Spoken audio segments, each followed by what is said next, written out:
Good morning. Today we want to talk to you about how do you craft offers that stand out and really get accepted. So my name is Alan Rich. I'm the managing broker here at Maximum One Realtor Partners. My name is Ming, Richardson, and compliance broker for Maximum One and Realty and Realtor Partners. So we see a lot of offers come in, and just to be brutally honest about it, we see a lot of offers that come in that are sloppy, that don't get accepted simply because the agents aren't being really wise about the offers that they submit. And so we wanted to take a minute and just kind of go through the whole process of how you submit offers, the thought process behind everything, the actual steps to be really successful, as well as the follow up.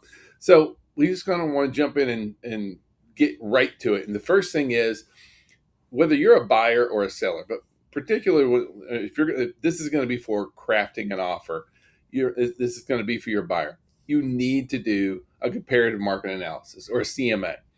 Without a CMA, your buyers are not going to make realistic offers. With a comparative market analysis, you can go in and say, here's all the other homes in this neighborhood. Here's what they're all listed for. Here's all the ones that are under contract. Here's what buyers are willing to spend for homes similar to this. If you don't take the time to go over this with your clients, then you get buyers who make just unrealistic offers, crazy things. They're like, Well, sometimes you may miss an opportunity. What I mean by that, you may offer more than what you need to.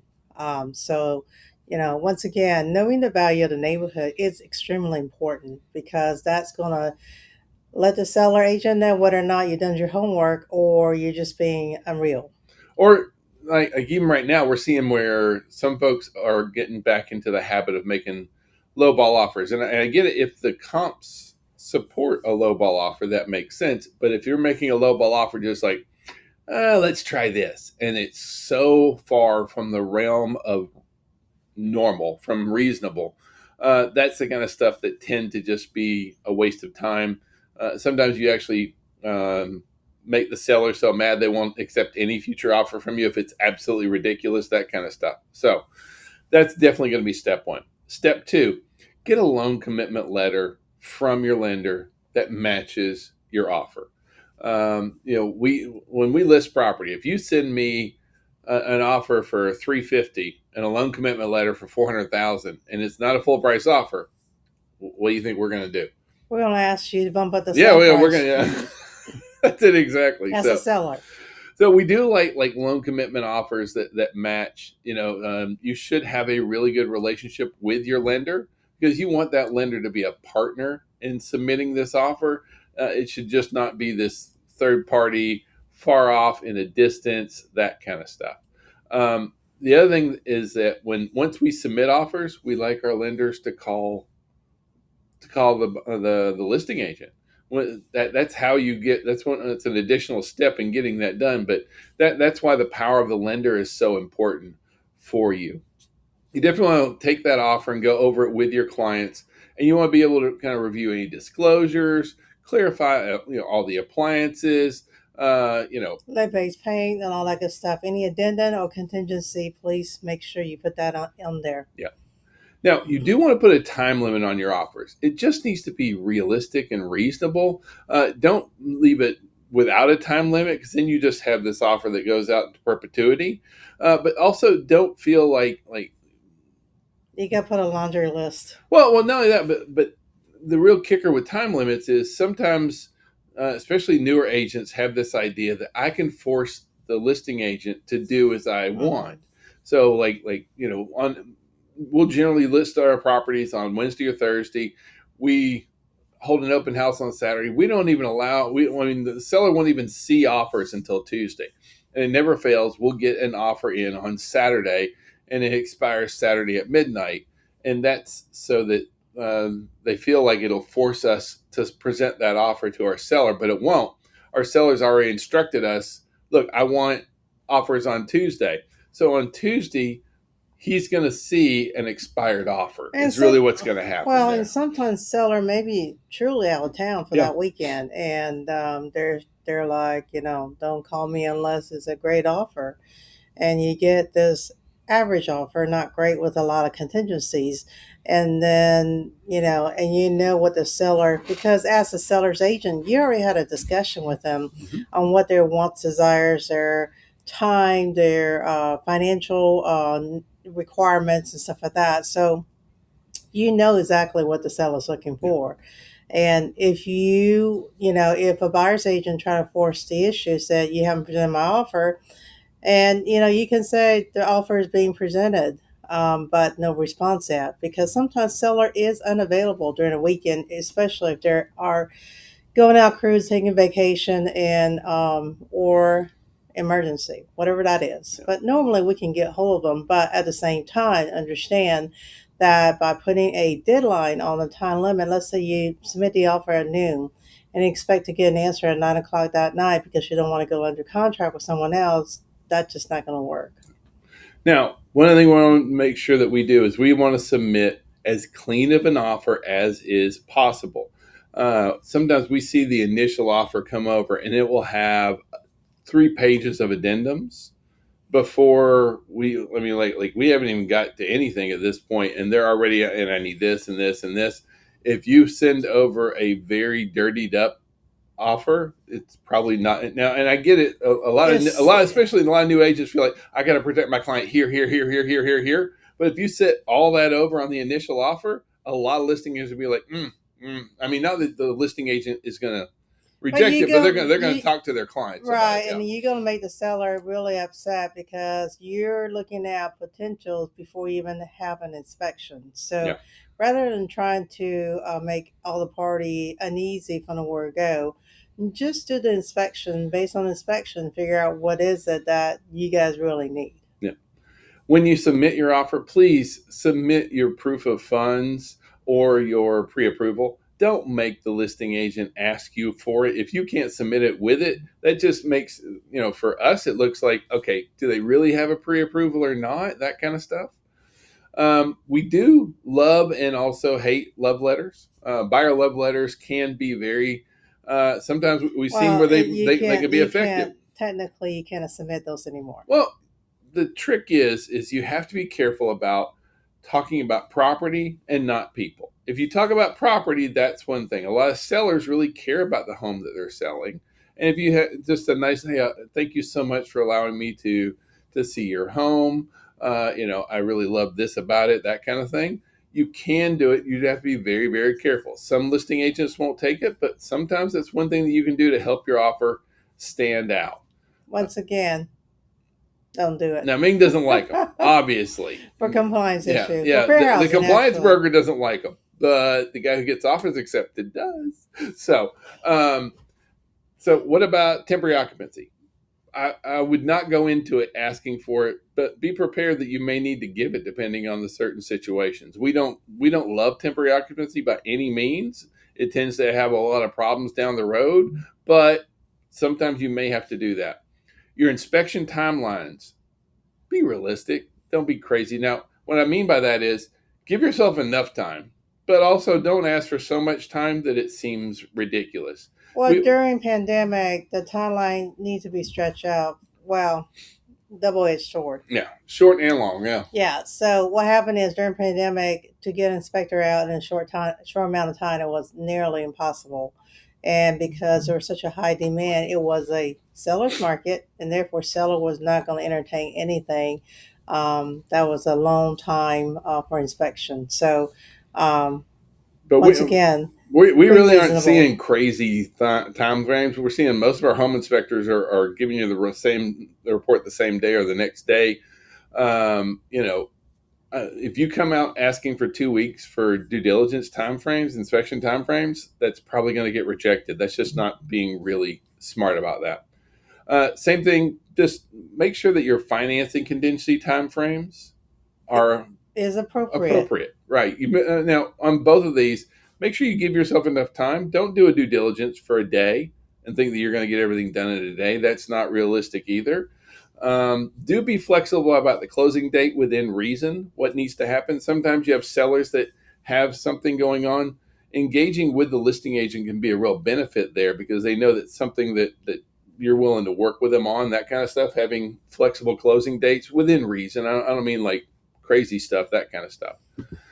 Um, the next one is a little controversial, and that is like, how much of an earnest money amount are you going to submit? Now, if you we are really cautious and careful with our clients' earnest money. We care about our clients. We don't want to lose a penny of their money. That being said, you can really make an offer stand out amazingly when you do more than, say, it's kind of standard is like $1,000 or 1%. We see that all the time, 1%, 1%. And it also depends on the market too. It So does. if it's a seller's market, you better have a strong earnest money. But if it's a buyer's market, you probably get away with. I saw one come across the other day for 500, but that's really low. Those are pretty rare. Yeah, they're rare. And, from a seller perspective, they want to make sure the buyer is fully committed, that they're not just jerking someone around because, okay, $500 may not be a whole lot for someone, but it is a whole lot for someone out there. So, well, the other side of things, we have seen where larger earnest monies have won deals because at the end of the day, it really doesn't cost your clients anything, so long as you make sure that you have your dates right. What I mean by that is we would get the good houses are always competition for them, and so there's 5 offers on this one house, and all 5 have $1,000 or $1,500 earnest money, and you submit $5,000 earnest money on yours. Now, at the end of the day, that doesn't cost your client anything more. They're going to have to probably bring 3.5% or 5% to put down anyway. So it's not going to cost your clients anything, but it's going to make that offer, boom, really stand out. Now, one other thing that you definitely want to be ready for in submitting offers is you want to address compensation. Now, you're going to do it in one of 3 ways. You're either going to do it before the contract, you're going to do it as part of the contract through Special SIP 620, or you're going to do it attached to the contract as an exhibit. Yeah, F259. We personally like it as part of the special stipulation because we find that everything's on one page. When they sign the contract, they're also signing the amendment. It's just kind of all wrapped up. Transparency for us is a really, really good thing. So we like that. But hopefully you've already discussed compensation with your clients, how that's going to work, that kind of stuff. Now, if you use digital signatures with your buyers, especially, please go over the contract first before they just blindly sign whatever is on their phone. Yeah, don't just ship it out and be like, here, hit the button. That's how folks don't understand what they're signing. That's where you find buyers that back out later because they just don't feel comfortable. So submit or use a digital signature the same way that you would if you were sitting across from the table with them. Here's the contract. When you get it, call me. Let's go through it. You go through it section by section, all the way through, just as if they were sitting there turning and flipping each page all the way through. How about this section? Do you understand here? Do you have any questions? Then they feel really, really comfortable. Contracts is one of the biggest points of angst for so many of our clients, and they'll back out of offers if they don't feel comfortable with it. And I get it. I don't want them to feel uncomfortable doing any kind of offers on that. And then one other thing in preparing the offer is offer cover sheets. Offer cover sheets really make your offer stand out and look so amazing. You put have a picture of you, have your contact information, and then just all the high points about your offer. Anything about the lender, anything about your clients, you put it all in one nice, really looking cover sheet. Now, back in the day, we didn't call it an offer cover sheet. Back in the day, this was a fax cover sheet, right? It's exactly the same thing we used to send before when we would send faxes. And I know some of you guys don't even know what a fax cover sheet looks like. You've never used a fax machine, but some of us older folks, older, is that the right way? Mature. Yes, we're very mature. Exactly. So all that is in the preparation of the offer. You do that before it is. Now, once you present the offer to the listing agent, first and foremost, please be nice. Mean people suck. Like we see so many offers that come in, and the only thing that comes across is like offer submitted, acknowledged. That's all it says. Nothing in there. So let your clients know that you're going to be presenting the offer to the listing agent. When you submit the offer to the listing agent, call them. Try and speak to the listing agent. It's a great thing to do. Now, I get it. Not every listing agent will answer their phone, and you can't control what somebody else does. but you can control what you do. So when you're there, when you're available, or when I'm sorry, if they're available, talk to the listing agents. Be nice. Advocate for your clients. Talk. I mean, we used to advocate directly to the sellers a billion years ago. Now we advocate to the listing agents. This is a lost art that can be really, really helpful. You want to talk about what's important to the sellers, what's important to the buyers. You want to show that your buyers are committed. As a listing agent, if the buyer's agent calls me and talks about these kind of things, when it's time for me to speak to my client, I have a story to tell. I have some kind of, other than, hey, this offer was submitted, I can say, I spoke to the agent. This is what they said about their clients. Here's the status of their loan. All these kind of things. That really helps stand out. This is a key delineator if you want to get more offers accepted. Please advocate, be nice, ask questions, give answers. This is your chance to tell about how your buyers love the home, that kind of stuff. And if you don't happen to win that contract, ask them for a backup. Well, and what Ming points out is so important, right? When you submit a backup offer, it lets you kind of slide in on the DL. I'll be real honest with you. As a listing agent, if I get a signed backup offer, I mean, I don't just mean a backup, but I mean one where we've signed off the whole 9 yards, and offer in position one starts acting a fool, what do you think my seller's going to do? They're going to reject offer one, and they're going to say, no, I'm not going to do it. And then they're going to go back to, Well, they're going to, within reason, the seller well, can't terminate for no reason well, at no, all. but the So, seller won't agree to crazy demands. correct, They won't. correct. And so like, that's a big deal right there. Now, I want to talk about something that I find that is a big deal killer in here. And I know that we're talking about presenting and submitting offers, but that is, please, buyer's agents, go to the home inspection. Like the vast majority of contracts that die for one of two reasons. One is financing, and two is the inspection. So this is your chance to go and calm fears, to alleviate tensions, to be able to talk to your clients about what's really important. If it's a new construction home, the inspector is going to find something. If it's a 20-year-old home, the inspector is going to find something. No matter what, there's going to be a list of things. And sometimes, especially for our first-time buyers, this is scary. Like all these things are written in red, like Jesus wrote them, right? And so it's really, really like oh my gosh, it can cause so much angst. But if you as the agent are there to kind of alleviate those fears, let them know, look, this is very normal. Yes, you may get a 50-page report, which seems daunting to a lot of buyers. Being able to explain that this is FYI, this is informational, this is to prepare you for the future, those kind of things. Really, really important that you do that. So sometime you may have an appraiser says Tidewater special for VA loans. So understand that's when the listing agent, seller's agent, needs to do a comparables and justify the cost of sale price. Yeah. So all in all, when you put all these things together, what you get is you get a well-written offer that protects the client, but also prepares the client. That's the thing is if you don't prepare your client for how this whole process walks through, as far as from price to inspection to what you're asking Mm-hmm. for, like that's how you stop deals from dying before they actually go binding, right? So being really thoughtful, taking your time on presenting offers can be really, really crucial to your success.